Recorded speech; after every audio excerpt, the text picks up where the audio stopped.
i pacchi bomba contro i rappresentanti europei stamattina. This is TalkSport. Planted rice in the paddy fields of Thailand. He's seen the sunrise from the summit of Mount Kilimanjaro. He's meditated within the ancient walls of Machu Picchu. He's got a Renault Turbo Sport and a TVR. He's got a huge bank balance. He could go out with any woman in the country. Arnold Schwarzenegger is a close personal friend of his family. He's been invited to the Prime Minister's house for drinks. He's the closest thing on earth to the Angel Gabriel. He's Tommy Boyd.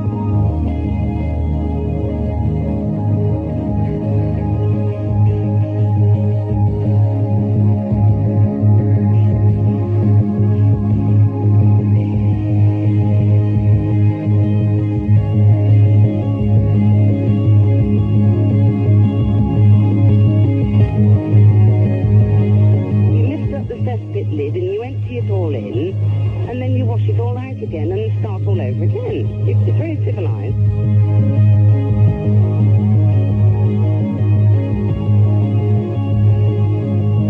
Your programme is absolutely rubbish. It's awful, isn't it? How long have you been listening this evening? Since 10 o'clock last night. 9 hours?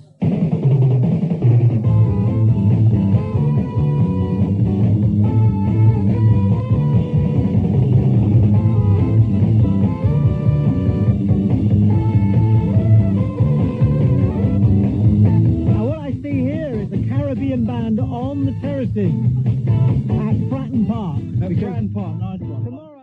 The only thing that frightens me, the only thing that worries me, is not being certain that I'm living my life correctly in the context of the fact that it's going to end. And that is because I have not yet shuffled off all the detritus of the idea that necessarily my non-existence is the main thing I should strive to avoid. I'm not saying you should strive to avoid because you know it's inevitable, but there's no point. You know, what I'm saying is, if you want to eat half a cake, you're not going to give yourself a quarter of a cake, are you? If you can have 70 years, why take 35? That's what I'm saying. Do you know what I mean? No. I never know what someone means if they say, do you know what I mean? And I often suspect that they themselves don't know. What you mean is, do I know what I mean? Rubbish analogy, I know. What you mean, what you should be saying is, do I know what I mean? Try it. Do I know what I mean? Do you know what you mean? Yes, I think I do. I've never met anybody who didn't think they knew what they meant. Do you see my point? It's a big point. It's a huge point. It's a unique point. You will never have heard it anywhere else. You may never hear it again. So what's the alternative? Do we go around telling 5-year-old kids that death's wonderful and they should embrace it? Well, again, you see, you've asked such an obstructive question that we're not going to get anywhere. Because put like that, it's so limiting. Well, you're saying what we're doing now is wrong. What society in general... Why does it have to be? Why does it have to be? What do we say to a 5-year-old child? Why do you put it like that? Why can't you? 5-year-old children are important. You know that. You went to Brighton College and studied childcare. You know too much about me for your own good. You need a life besides mine, don't you? I only listen to you once a week. I think, you know, the same way I only do other certain things once a week. Yes, and lo, they did touch the hem of his garment. So 5-year-old children are important. Bad piece of conversation. Doesn't work that. Be more sympathetic and engaging with the person you're talking to. Or be better at being confrontational. So 5-year-old children aren't important. You know that was trash, that remark. Yes, don't you? But you're the one that obstructed my remark when I was trying to move forward and say, what is the alternative to the current situation in society and the media?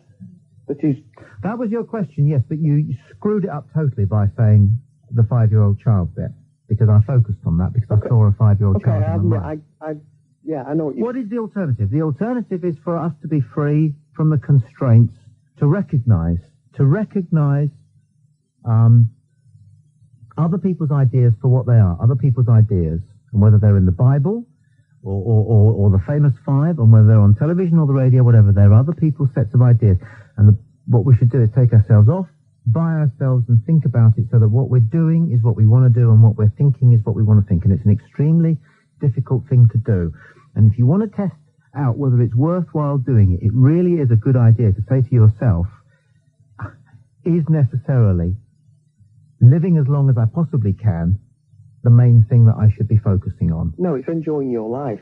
Well, that was very sudden of you, and that's because you're young. You don't know how old I am. Well, you have young ideas, even if you're 70. I don't think there's any such thing as young and old ideas. No. Morning, you're on the air. Who's this? Hi, morning, Tommy. It's Steve. Hello, Steve. I've just got a few words which I wrote for you, actually, which might make us all think. It's the story of a number and a man. It's the story of how that number came to symbolise this man's very purpose and existence in the race of life. The story of how in the last few days of the 20th century, this number became the most widely used number in the history of mankind, as was its destiny. This is the story of a number and a man, a number that had carried so much mystique and baggage for nearly 2,000 years that even today, the numbers missed out on streets and roads, on car number plates, yet it became by a very long way, the most common number mankind had ever honoured. Does it pick up? It needs a bit of music, this. It's a story about how this man was swept along in a world that was shaped by and for this philosophy and doctrine. It's a story of how this commercial philosophy preaches night and day through his television set. It's all going in one ear and out the other, you know. This is a story of a self-indulgent, can you stop? blind man hurtling himself down the abyss of self-destruction. Can you stop, pal? Otherwise I'll switch you off.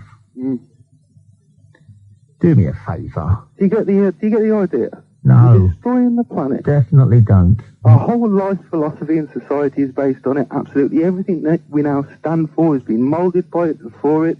The media's controlled by it. Our governments are a mouthpiece for it. Can you stop again? Yep. Can we have a conversation? And can you stop doing this tub thumping and reading stuff out? But we've got to open our eyes, Tom. Nobody's got to do anything. anything. We've got to look at ourselves and our actions. No, you've got to look at yourself. You've got kids. You have got to look at yourself. I'm not tub thumping and frightening people. You are. Look, sometimes some things have just got to be What said. makes you think you know it? How old are you? It doesn't matter how old I am. It does matter how old you are. Otherwise, It does Otherwise, you'd tell us. All right, I'll tell you something positive. How old are you? It doesn't matter. I'm 38. 38. What have you done? What do you mean? Where have you been? What have you seen? Have you been to all four corners of the earth and talked to I everybody? lived in Russia, and that was when it was communist. Now, let me just tell you something. The spirit in the people was incredible. That doesn't come across in what you're saying. We've smothered ourselves in commercialism. And we have no idea. We have no chance of advancing spiritually. Darling, the point is this. You've been yakking on for a couple of minutes and nobody's got any idea where you're coming from or where you're going with it. I'm talking about consumerism, global consumerism that's destroying the world, destroying our souls, destroying any hope of spirituality we ever had. Well, why didn't you say that in the first place?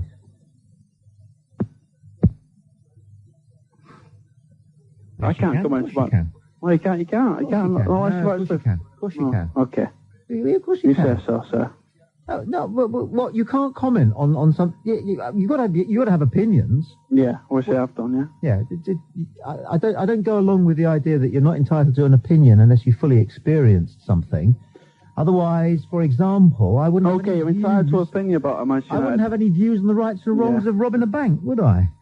Well, I've never done it. It's your personal opinion. It's up to No, you. it isn't. I'm just following. What are you doing your own time's up to you. Following your argument through to the end. That's okay. All. Trust me to phone at this time. Trust you. Yeah, I think your show's really poor because it's the quality is really poor because I'm always expecting somebody better than you to come on. I've just a second switched on and I'm through. So it must be quite poor because I'm through right away for a start. Yeah. Well, it was a fantastic call. I really enjoyed listening to you. We'll play that one back and see whether we can make any sense of what you were saying whatsoever. Or shall we move on? Yes. On the hour. Okay, mate. Bye-bye. If there is a heaven. Thank God there is a heaven. But what will heaven be like? Somebody said to me, and it really stuck in my mind, I wouldn't want to go to heaven, all those Christians. Yeah, I've heard that before. I mean, and it's a thought, isn't it? Mm. And down in hell, you've got all those lap dancers and the bookies. You know. I don't know. Life after death. 08700 40 50 60. Let's go to line 3. Good morning. You're on TalkSport. Hi, Tommy. It's Charlie. You just had on before the news. Just didn't have time to make my point. I got cut off as usual. No, you didn't get cut off as usual. Keep up. There was the news. Well, right, okay, something's been expanded. What do you do about that? Well, the news sits there like a toad on a manure heap. Fair my point, Tommy. In every hour. Right, There's nothing you can do about it. Do you want to know right. about the family stabbed to death in Bracknell? Do you?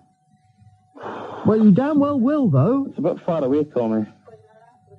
It's 300 miles away. I'm not. Oh, right. Oh, I see. So if it happened in Ayrshire, then you'd be concerned. No, I wouldn't. That's about 150 miles away. Oh, what is the actual limit, then, upon which a murder is of interest to you?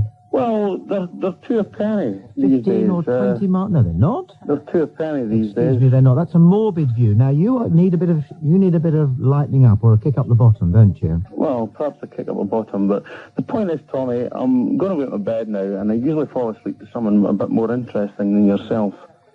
No. Your show's really poor. Wait a second. I am interesting. You might not like it, but we've already established that you don't know what's going on, really, do you? We've already established that I know your mind better than you do.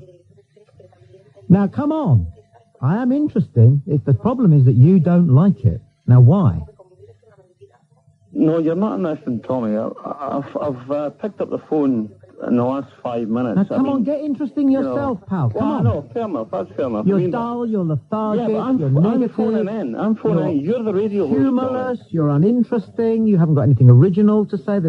Tommy, you're going to listen then? Well, no, be interesting, otherwise I have to interrupt you. Tommy, the point is, I'm a caller. You've had pretty poor callers on.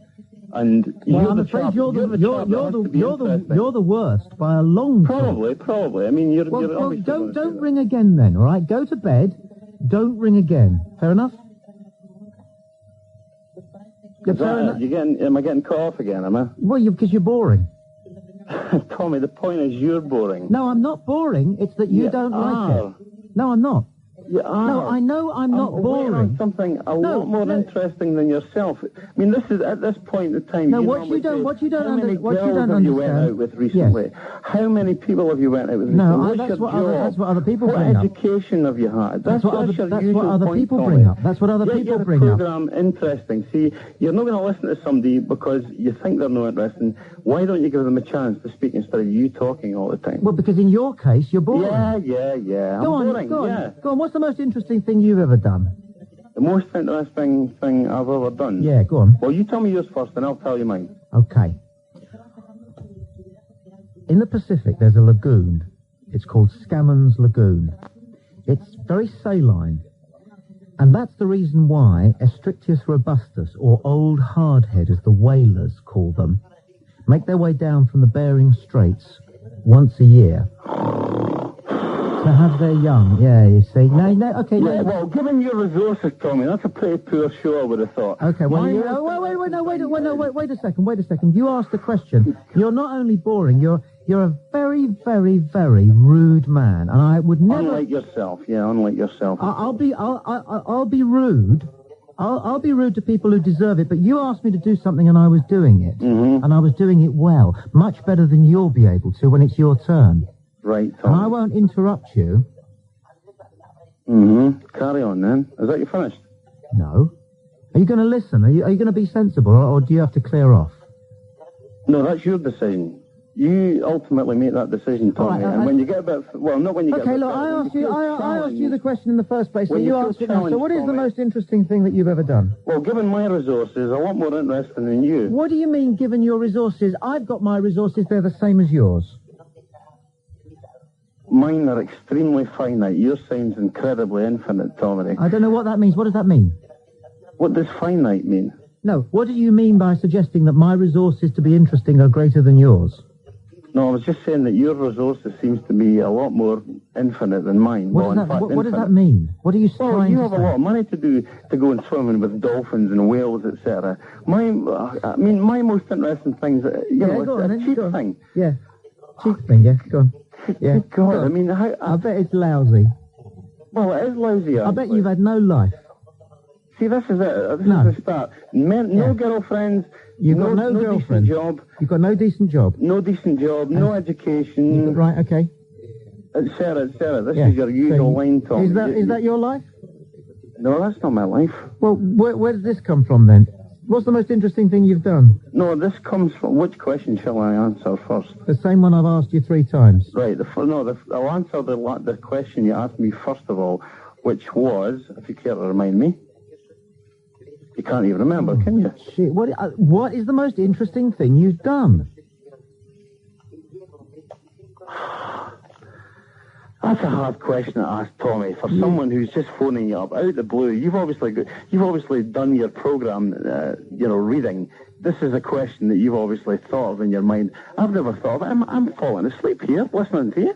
How am I supposed to answer a wide-awake question like that? Well, what would you like to talk about then, mate? What would I like to talk? I would like to talk about where you think your qualities come from on your radio show. I don't think you've got anything at all to offer this radio program. I really think you should move over and make the position available to you for something. No. Well, I would like to. We know that. That is your agenda. No, that is what you want to do. That's your problem. Everybody listens to the radio. Everybody watches television, and people like you think that you could do the job better. Well, fine. Maybe it's possible that you could. But what I would say to you, you've got the opportunity, Tom. Because I earned it. And how did you earn it? With hard bloody work, when everybody else was down the pub. When my mates were down the pub, you asked me a question how I got it. I'll tell you how I got it. When I was 17, 18 and 19, when my mates were down the pub or sunbathing on the beach, I was beavering away backstage at venues. I was working at radio stations where nobody gave a damn who I was because I was just some kid. I was at the bottom rung of Fleet Street newspapers. I was teaching in lousy, rotten little rundown secondary modern schools because I wanted to learn how to communicate. I did the work. I spent 6 years living in lousy digs in Kilburn and in the Dog's End of Brighton. Learning my trade. There's my most interesting thing in my life. Now listen to me. You sad man, do you see my point? I earned it. Why are you calling me a sad man? You don't know me. Yeah, you are sad. I know you well enough. I know. Why am I sad? We all know it from this conversation. Because I ask you and challenge you, I must be sad. Because your life is empty. Of course it is. I've no girlfriend, I'm no working, I've no education, I've no job. You just told us that wasn't you. Well, some of these things are me at the moment. Okay, Tommy. so your life is empty and you're cross with me because you think I've got a full life. No, you're missing the point, Tommy. No, you're missing the point. The point. That is the point, and you don't even know it, mate. You're missing the point, You've got Tommy. an empty life, and so anybody who you see who you think's got a full life, you hate. You love suggesting these things. And what's more, what's worse about you is that you want to hurt them.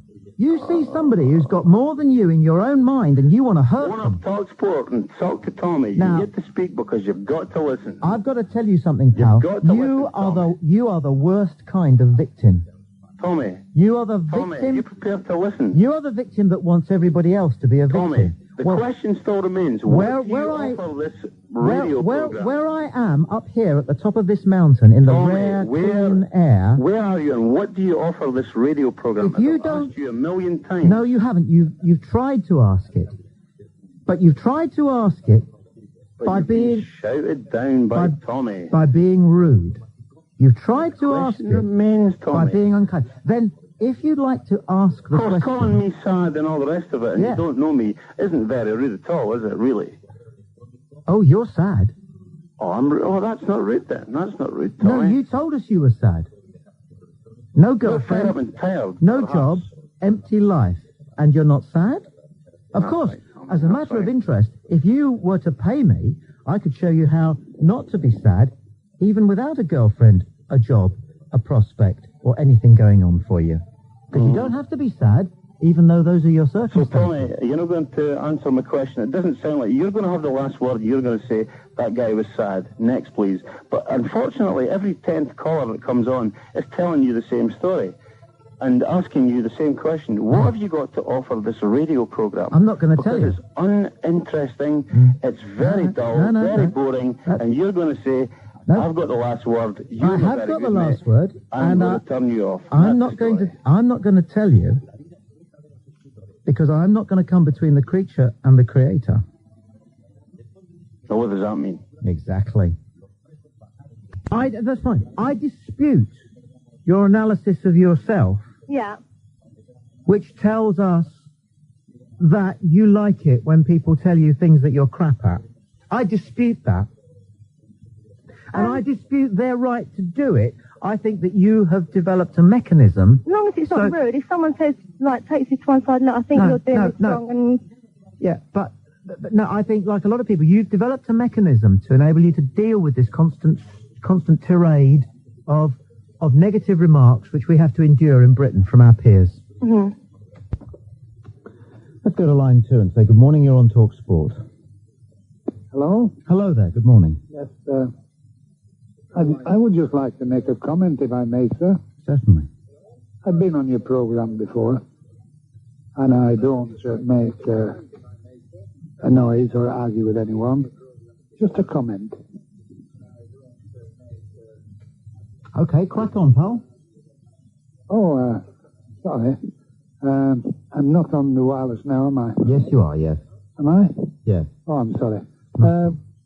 No, I just wanted to say two things.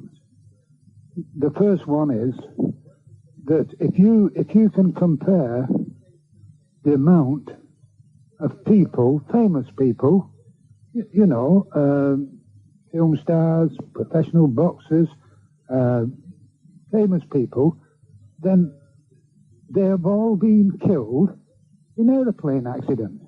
There are so many, it's unbelievable. And many of them are pop stars, etc. You're right, you know, that's extraordinary. It's not extraordinary, sir. It's managed. Who's forcing these people onto commercial flights? No, I didn't say commercial flights, mister. I said private flights. You didn't actually, but well, I'm it was sorry. in your mind. I'm sorry. I meant private ones. Who is doing this? People with money. Why are they doing this? Well, for instance, if you look at all the people from right away from Rocky Marciano to some more famous... The Big Bopper? Some in Holland and more famous people. All too many, sadly, football teams. Yes, and these things, they just go away. Next time we know, they've gone. Frank Sinatra? Everybody seems to die in an aeroplane. That American, what's his name, the singer with the beautiful voice, Jim Reeves? Yes. Yes, and Joe also Bugner? Holland, was it called? Yes. The famous, Kevin Costner? Yeah. So many people. Johnny and Fanny Craddock. Yeah. It's extraordinary.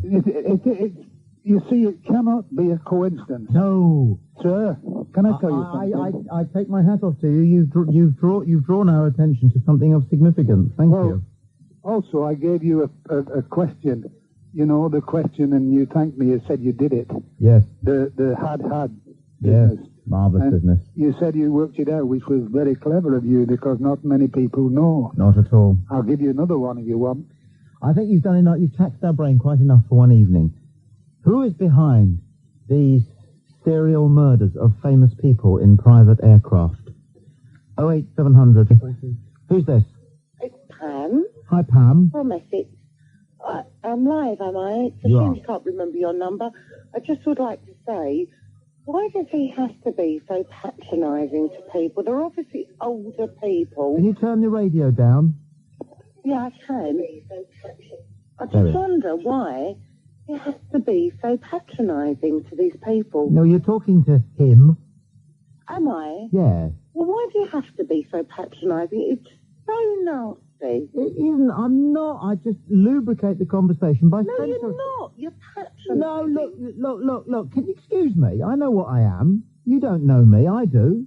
All right? I can hear you. Yeah, well, that means you don't know me. You wouldn't know me in the street. I would. But the thing is that I wouldn't talk to people like that. The point is, what you don't understand, people like you, is the importance of centering in social transactions. Do you understand what I'm talking about at all? Yes, of course I understand. Well, what does it mean? What does it mean? Stupid. It doesn't mean you have to patronise people like that. I centre with people, and people like you think it's patronising. You don't centre with everybody. I do. If I'm talking to a Geordie, listen to me. If I'm talking to a Geordie... No, you listen to me. All you try to do is make people look stupid. Cobblers. All I try to do is make people and at the end of the day, you just make yourself look stupid. I'm not stupid. Nobody You thinks are I'm stupid. You've got to be very stupid to think I'm stupid. I'll tell you what, I am nothing if not clever. I'll tell you... Oh, for goodness sake. Do you love yourself or what? Well, you have to, don't you? Don't you love yourself? Well, much more than you should. I'm sorry? Much more than you should. I don't understand I don't go around patronising people. Look, I've explained. I centre with people. If I get picked up... Centre with people. You don't know what it means. When did you last hitch a lift? Listen. Now, I'm asking you a question. I work with the public every day, and no way would I speak to people like you. What do you do? You're just a patronising What do you do then? What does it matter what I do? Well, you brought it up. That's why it matters. What do I do? Yes. I find homes for people. That's what does that I mean? Do. Older people. I'm sorry, but why are you ashamed of what you do? I'm not ashamed well, of what why I don't do you just at all. tell us what it is then? I'm a letting agent. You're a letting agent. Well, why did that take such a lot of trouble getting out of you? Well, it didn't, but I don't think it's relevant. All you do is, I say, what do? You say, I'm a letting agent. You don't go, I don't think that's relevant at all. It's not relevant. I find properties for members of the public. You're a letting agent. It's not relevant, is it? It's neither a big deal nor a little deal. No. You're a letting agent, right. To people, it doesn't matter. I still wouldn't speak to people the way you do. If you centred, you'd be a much better letting agent. It's a well-known psychological device. It's a device, is it? It's a device. It's a device to make to put other people at their ease. I mean, are you good at... patronising people is putting people at their ease, yes. is it? Are you good at putting people at their ease? Yes, very much I so. bet you're not putting me at my ease. Well, I don't think you deserve to be. Well, I bet I could put you at your ease more easily than you could... What? Come on, then. Sorry? Come on, then. I didn't say I was going. I didn't say I was going to. No, because you can't. Well, you don't know that. But you don't know I can't. I bet you I could if I tried. I bet you couldn't. I bet you I couldn't. Because I think you're a nasty piece of work. Well, sometimes nasty pieces of work are what we like. Are they, really? Well, that's what I've heard. Is it really? Well, you tell me I'm You're wrong. not putting me at my ease. No, but I'm smoothing things out a little bit. No, you're not. Well, I might have been if it's just that you're so dogged. You're so... Look. Last time I hitched a lift, all right, it was from Bognor. What's got to do with it? I'm just stating a point, right? I'm from Bognor to London. No, I'm from Butlins here, yeah. Yes, actually, I was hitching a lift from Butlins up to London, right? Yeah. And a lorry driver picked me up, and I just got in, and I said, "Oh, thanks very much, mate." Oh, dear me, London. How close are you going? And because I assumed he was, from round there, and he went, "I can take you all the way up the A3, but then I'll have to let you go at the M25." And I found myself saying, "That'll do fine for me, like." Now, is that patronising, or is that merely being polite? No, that isn't being patronising. I'm sure it's not, but the way you were talking to that chap... Which chap? The older chap. No, don't call him an older chap. You don't know how old he was. He was obviously an older chap, and you were being nasty. No, I wasn't. You were. You don't know that. He was happy. You read too much into every situation. I only hear what I listen. Oh, I can hear it. No, you were being patronising. No, I wasn't. You don't know what patronising is. Of course I do. What does it mean then? Where does it come from? Where does it come from? Yes, what is the term? So the term patronisation comes from when you try to belittle somebody. No, and see, that's exactly what you were doing. That's cobblers, actually. Mozart was patronised. Was he? Yes. Oh, and Van Gogh... And Van Gogh wasn't patronised. That's why he blew his brains out. Oh, I think we chopped his ear off. Well, he did both, obviously. Oh, No, steady. I do the comedy as well as the patronising. Really? Perhaps it's because he threw his brains out because he couldn't hear the guns. Yeah. Oh, go on. You're starting to flirt with me now. See? Got her. Because the old native charm, you know, you've either got it or you've got it. Line 5, you're live on TalkSport. Good morning. Lesbians are evil. That's fantastic, actually. That was quite good. Do you know, I'm beginning to prefer the nutters to the people who think they're serious. And it is a full moon, so it could be quite a hoot this evening. Whoa, what a parade. Let's go to line 6. Good morning, you're live on TalkSport. I beg your pardon? I said, good morning, you're live on TalkSport. Oh, thank you very much, sir. If you turn your radio off, then we'll be able to rattle on. Yes, I've done that. Well played. The thing that was mentioned not so long ago about people who mysteriously vanish in the air on small aircraft. Yeah. Now, this very rarely happens with civilians who are learning piloting, etc., etc. Now, I was in China. I was Churchill's representative. I was in special services.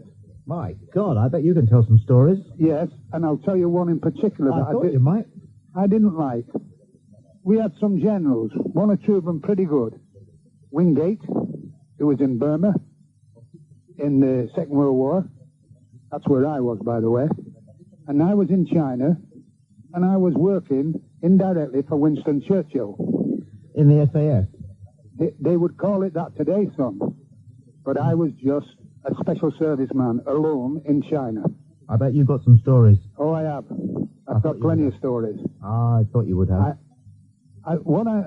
There's one thing I'd like to ask. Yes? There were 4 Englishmen in China during the war. Is that all? Yes. They were outnumbered. No, yes, they were, yeah. I bet they've got some stories. We was at places like Lingsihon and Guizhou and Guilin and Chongqing and all I want you to know is there any of those 4 Englishmen left alive who was there on PJ Day and met and shook hands with Mao Zedong and Chiang Kai-shek, and I don't believe there's anybody in the world left who did that. Apart from us 4. The 4 of you. Yeah. Well, we'll find out. We've got a very interesting iron in the fire there. 08700 40 50 60. Line 1 it is. You're live on TalkSport. Hiya. Tommy. Sir. Right, this full moon business, what everyone's going on about, police stations being full up.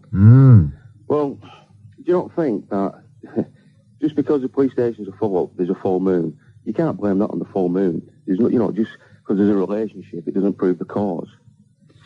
It does in the eyes of the police. Yeah, but I mean, it's a bit superstitious, a bit pathetic, if you ask me. Look, pal, he's steady here. Do you know everything then? Well, let's put it this way. The full moon is like, if you look out of the window now, it's bright. Now, in summer, there's a lot more crime committed because the sun's out and it's lighter at night time. It's the same with the full moon. There's more thieves out there because it is brighter. Yeah, but that doesn't explain why more people die when there's a full moon than on a normal night, does it? No, it doesn't explain it. But no, it doesn't. No, but it doesn't explain why more people are emotionally disturbed around the time of a full moon. Now, this is very difficult to quantify. I've never seen any statistics apart from word of mouth. That's what you said at the beginning of the programme. This is one of those concrete, absolutely certain, nailed-on facts which anybody who's got any sensitivity, awareness, powers of analysis or natural perception is fully and utterly convinced of, and yet science is baffled.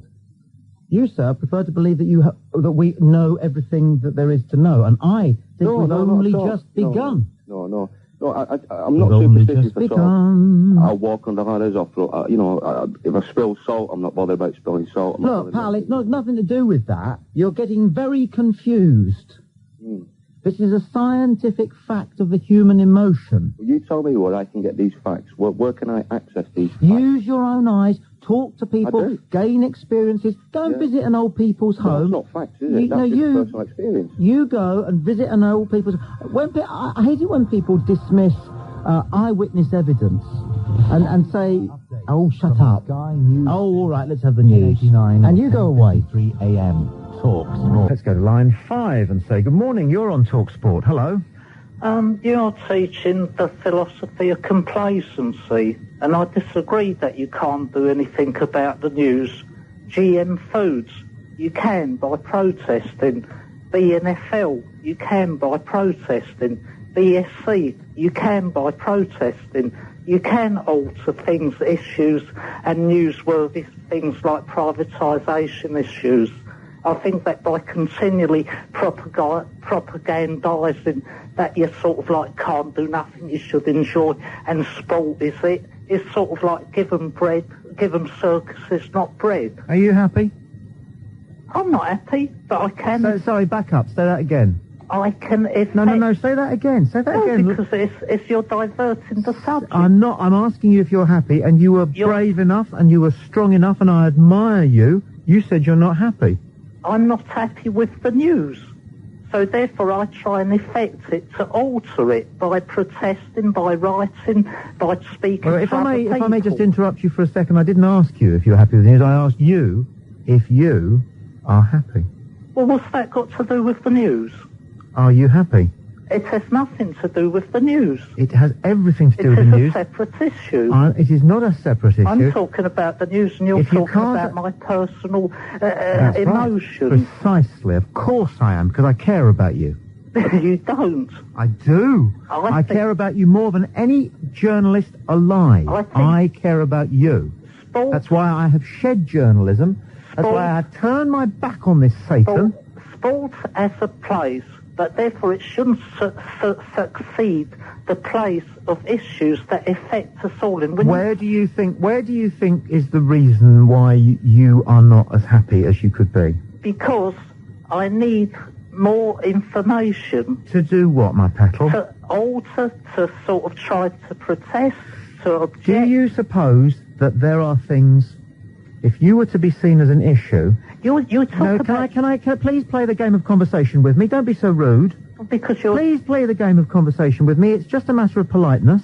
Okay. Thank you. You do know what I'm talking about here. You're trying to alter the subject. You are haranguing me. You're not having a conversation. Now, I do conversation. I'm good at conversation. You're not. So far. Now, just join in and play the game here. You know, it's like in tennis. Somebody can constantly hitting the ball into the crowd. What would happen? You know, people wouldn't be interested. It's a two-way thing. You've got to play the game and listen and concentrate and reply and then make your point. That's how it works. Okay, if you keep to the same subjects I was speaking about. That's precisely what I am doing. Okay. I am doing. It's important that you understand that your first job is your own self and soul. Negative. I'm sorry. I don't understand what that means. Negative. There's such a thing as sacrifice for others. Or are we all sort of going to say that you're more important, say, than your children? You don't understand me. Well, you're suggesting that the most important thing in life is myself. No, not in every case. Can I say that I do find it obstructive in a conversation when somebody tells you what they think they've heard? Well, you're telling me what to think. No, I'm asking you to have a conversation with me and not be so aggressive. Okay, I'll try not to be aggressive. Why are you aggressive? I'm aggressive because I'm up against the person that constantly tries to divert the subject into something trivia. And I'm not going into trivia what was discussed a couple of weeks ago. What I mean by trivia is something that's so minor that has no effect on the subjects whatsoever. I'm talking about the very seat of you, your you-ness, your who you are-ness. What is that? Where does it live? Is it in your brain or is it in your breast? What is it that makes you tick? What is it that lifts your spirits, that makes your spirits soar? For me, it can be the sight of a cheetah running in slow motion, or a child's laughter, literally, or an athlete breasting the tape and realizing that it was worth it. All those things will make me cry, and I'm in touch with myself and whatever it is about me that cares that much about each person you bump into along the way. Because there are issues, sure, Of course there are issues. There are big issues. But my key point, and I refer you back to all the teachings down the time, starting, if you like, in Tibet, all the teachings say that you're not going to be able to fix anything unless you can begin This is a diversion by fixing yourself. You're diverting the You subject. have no idea whether GM foods or BSE or Yes, I Kosovo, you have no idea about the actual morality or philosophy of those issues if you are not completely at one with yourself. Go and sit on a pile of nuclear plutonium and see how in touch with sort of morality or your spirituality you'll be. It's nothing to do with that whatsoever. There's separate issues. The issues that we're talking about is, should we take really notice of the news and current affairs above sport and other circuses? And I say that it's more important your environments, where you're going to live, where your children are going to live. Well, you know, you're just coming across as a busybody. It's as simple as that. Also, that's the answer to everything, you know, so like, that's okay. So if tomorrow they said that your money, the value of your pound will be worth ½ cent and nothing more, you'll be sort of going, I'm a busybody. Yeah, but you see, you fell into the trap again of being pessimistic and offering the worst case scenario and But saying, you're offering wait, will you stop interrupting me? You just interrupt all the time. If you had said you could wake up tomorrow and find out that the value of your pound is 10 times what it is worth today, then I would have lost my argument. But what you have shown is that by your constant exposure and possibly sometimes even obsession with the news, you have become utterly pessimistic about everything. You told somebody that's dying of CJD what you're Here we go again, look, here we go again. Here we go again. It's all gloom and doom. Because if we don't affect the gloom and doom and our environment, then we will not be happy. None of us will, unless we object. What do you say? 08700 40 50 60 is the telephone number. I'm Tommy Boyd. Culprits, which is in a grossly unfair way, and your views are overbalanced. You're now going too far in your condemnation. You're now looking to tar people with the same brush as those who might or might not have been responsible for these grotesqueries, right? People whose absolute ignorance of what goes on in Batley is frankly laudable. Do you know what's going on in Prague? Do you know what language they speak in Prague? Sorry, Prague isn't an issue here. Where is Prague? Racism is an issue here, not Prague. Yeah, but you're the one who's coming out with these allegations about people allowing banners like that on the terraces in Prague. I'm trying to get this into some sort of perspective for you. Sorry, aren't we trying to kick racism out of sport? No matter what nationality it is, no matter what country it takes place in, we are trying to cut... How do you do it? How do you do it in Prague? How do you do it in Prague? Go on, mate. Well, obviously... How do you do it? So, you're saying to me... No, you tell me how you do it. Don't tell me what I'm saying. I hate it when people tell me what I'm saying. You don't know what I'm saying. You don't even know what you're saying, I don't think. I think I do. You're in a red haze. Now, don't get me there as well. You tell me. I'm not in a red haze. Right, you tell me how you do it in Prague. Right. What do you want the authorities in Prague to It have is an done international problem, mate. You know it's what? an international You problem. answer the question. Look, I'm telling you. No, you're unrealistic. No, sorry. Don't try to get your ratings up by slagging me off, right? I'm not trying to get my ratings up. I'm trying to make you see common sense. Common sense. Problem. Just because you have got the moral high ground, all right, it doesn't entitle you to talk absolute cobblers. I'm not talking cobblers, mate. You are when you say that the authorities... It's an international problem. You know it's an international problem. I know it's an international problem. Will you stop interrupting me? Sorry. Oh, yeah, I forgot it's your radio show. Come. No, it's a conversation. Okay, then. If you stopped interrupting me... Okay, then. And listen... I'm listening, mate. And tried answering some of the questions that are being asked, because I'm really interested in your answers. It's just that you don't answer them.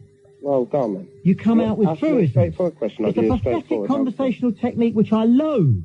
When somebody asks a person a question and they reply with a truism. If they know what a truism is. Hang on, just ask me a straightforward question, you get a straightforward answer. Okay, well, for the 5th and final time... Yeah. 5th? Yes? Oh, okie doke. What do you think the authorities in Prague could have done that they did not do in relation to a banner which you think, you allege, might have been waved by a racist group? Right. International hooliganism. Yeah. They're all supposed to be involved. They're all supposed to talk to each other. They're supposed to know which thugs are going over there, which thugs aren't going over there. Yeah? Now, so if that's the case, they should know when right-wing flag, etc. goes. Can I ask a question out of interest? Can you not say they when you obviously have a specific body in mind? Because you mentioned that body, because I'm asking you a specific question, you know, and I want specific answers, not waffle. Oh. Who's they? Right.